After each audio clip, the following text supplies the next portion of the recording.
IPhone की कुछ ऐसी ऐसी चीजें हैं जिनके बारे में आपने सोचा भी नहीं होगा, बट आज वो आप जानने वाले हो। पर धूल लाठी के बारे में यह सच्चाई आपने कभी इमेजिन भी नहीं की होगी। कैसे? बस एक फिल्म की वजह से पूरी दुनिया के जानवरों की जान बच रही है। और यह कैसी बीमारी है जहां रात को आपके दिमाग में बम फूट जाता है। भाई ये वीडियो अल्टीमेट मजेदार है, तो इस वीडियो को एंड तक देखना। और अभी तक चैनल को सब्सक्राइब नहीं किया तो सब्सक्राइब करके बेल आइकॉन जरूर दबा देना।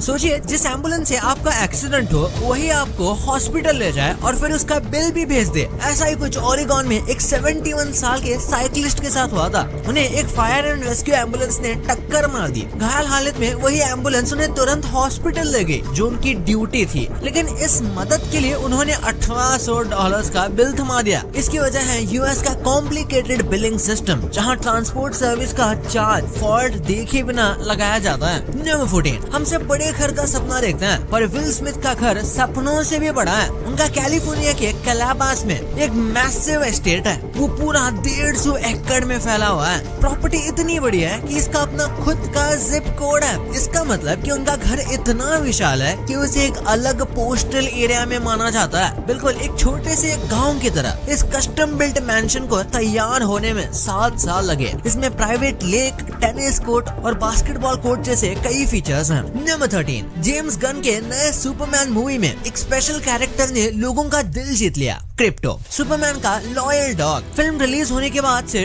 डॉग अडॉप्शन इंटरेस्ट में 500 से भी ज्यादा का स्पाइक आया है। लोगों को क्रिप्टो का ब्रेव, लॉयल और केयरिंग नेचर इतना पसंद आया कि उन्होंने शेल्टर डॉग्स को अडॉप्ट करने में ज्यादा इंटरेस्ट दिखाया। सुपरमैन और क्रिप्टो की बॉन्ड ने एंटरटेनमेंट नहीं दिया, बल्कि रियल लाइफ पेट्स के लिए एक नया होप क्रिएट किया। नंबर 12, आइलैंड का लिविंग आइलैंड्स प्रोग्राम 2023 में लॉन्च हुआ था, जिसमें गवर्नमेंट लोगों को अपने रिमोट और क्वाइट आइलैंड में सेटल होने के लिए $90,000 यानी 75 लाख रुपए दे रही है। ये इनिशिएटिव मेनली उन एरियाज को रिवाइव करने के लिए है जहां पॉपुलेशन बहुत कम हो गई है। आपको वहां शिफ्ट होके परमानेंट रेजिडेंस बनना होगा, लोकल कम्युनिटी में कंट्रीब्यूट करना होगा और आइलैंड के इकोनॉमिक एक्टिविटीज को सपोर्ट करना होगा। नंबर 11, अमेज़न रेन फॉरेस्ट में साइंटिस्ट ने एक अमेजिंग फंगस डिस्कवर किया है जो नेचुरली प्लास्टिक को कंज्यूम करता है। इसका नाम है पेस्टालोट्यूब्सिस माइक्रोब्स का। और ये फंगाई पॉलीथीन जैसे टफ प्लास्टिक को तोड़कर डिकम्पोज कर सकता है, वो भी ऑक्सीजन के बिना।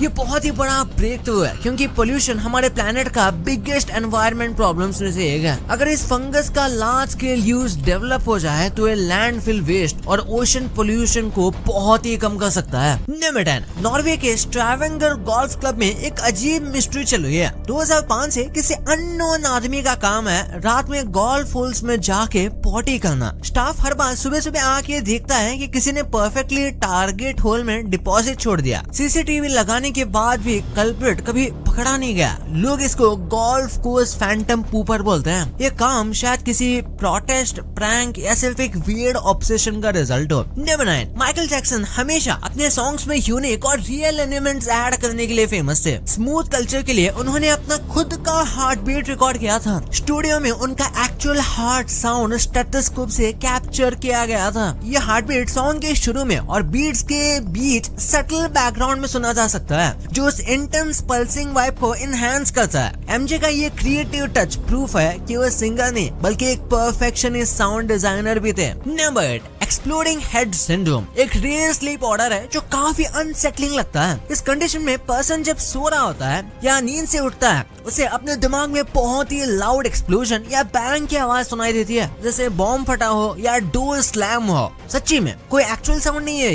ये ब्रेन की ऑडिटरी न्यूरॉन्स के अबनॉर्मल वायरिंग की वजह से होता है। ये डेंजरस फिजिकली नहीं है, लेकिन पर्सन को एंजाइटी और नींद की प्रॉब्लम ये जरूर दे सकता है। कुछ लोग इसको सुपर नेचुरल चीजें समझ लेते हैं, स्पेशली जब ये पहली बार होता है। नंबर 7, ये फैक्ट सुन के ही हॉरर मूवी वाइब्स आती है। वर्ल्ड वॉर 1 के टाइम पर कुछ सोल्जर्स के बारे में रिकॉर्ड है जिन्होंने अपेरेंटली बिना हेड के वॉक किया है। साइंस इसे एक्सप्लेन करती है एज डिकैपिटेशन रिफ्लेक्स। जब सर कट जाता है, बॉडी का नर्वस सिस्टम कुछ सेकंड्स के लिए सिग्नल भेजना कंटिन्यू करता है। हार्ट पंपिंग और मसल मेमोरी की वजह से बॉडी शॉर्ट टाइम के लिए मूव कर सकती है। विटनेस उसने देखा है कि सोल्जर्स 2-3 स्टेप्स वॉक कर गए बिफोर कोलैप्सिंग। उस वक्त ये बहुत क्रीपी लगा क्योंकि लोगों को लगा कि ये सुपरनैचुरल चीज है, लेकिन एक्चुअली ये सिर्फ ह्यूमन बायोलॉजी का एक रेयर और हॉरिफाइंग डिस्प्ले था।